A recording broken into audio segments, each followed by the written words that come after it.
I'm Truett Sparkman, and this is the January edition of All In Update.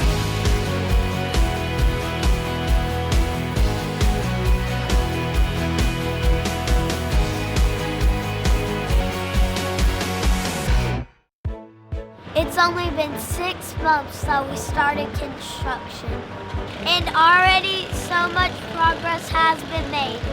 Before these big steel beams were put in, we poured 550 cubic yards worth of concrete. And before that, they put 116 piers that reached down 18 feet into the earth. All that combined is over 2,000 feet.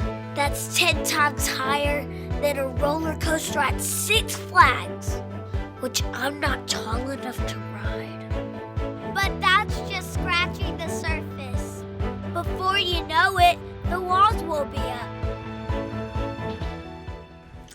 Dude, good job, man.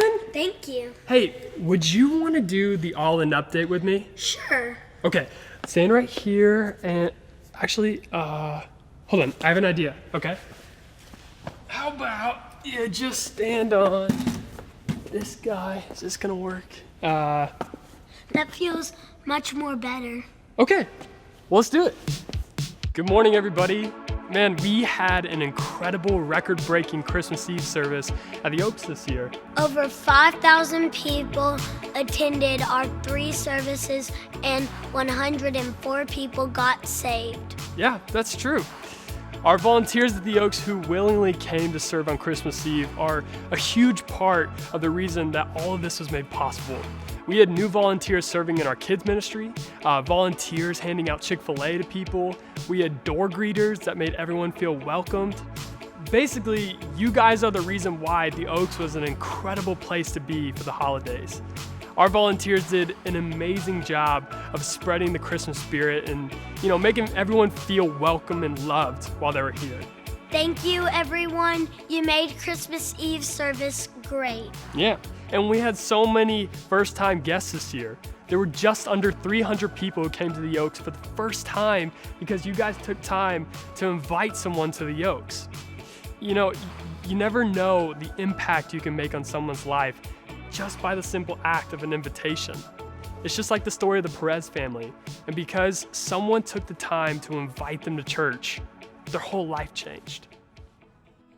I was saved at the Oaks January 27, 2006, but found myself backsliding. I was a divorced dad with 2 kids, and Jen was stepping in as her mom, but we weren't married yet.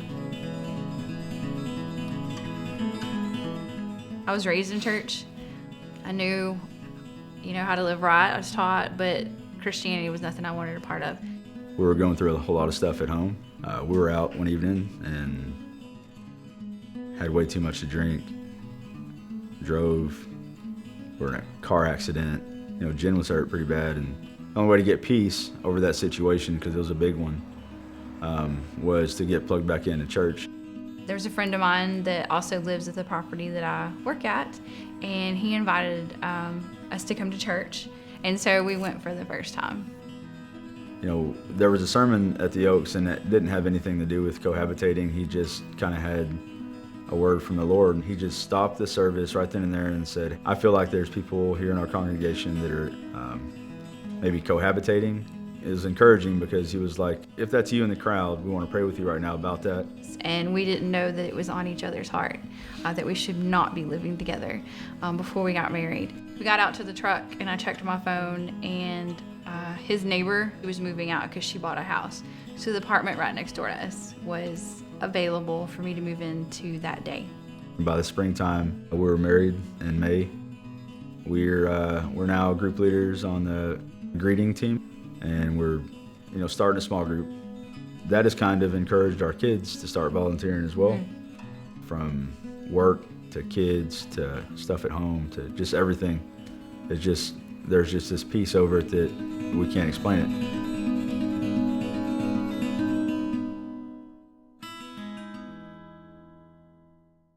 Guys, we've heard tons of stories like Richie and Jen's from last year. So many people are coming through our doors and experiencing life change like never before. In fact, there were so many amazing things that happened in the 2016. Check this out. I've got nothing to lose, nothing to hide. You know all my life if you love me with the love that never fails. And I've got nothing to fear, I won't be afraid. Even in my darkest days, you love me with the love that never fails. All right, here we go. I will spend it all on you, Lord. I will give it all to you, Lord. I will spend it all on you, Lord. Oh,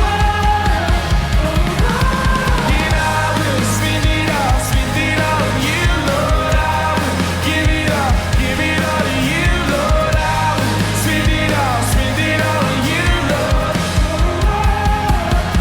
Sing that. And I will spend it all on you, Lord. I will give it all to you, Lord. I will spend it all on you, Lord.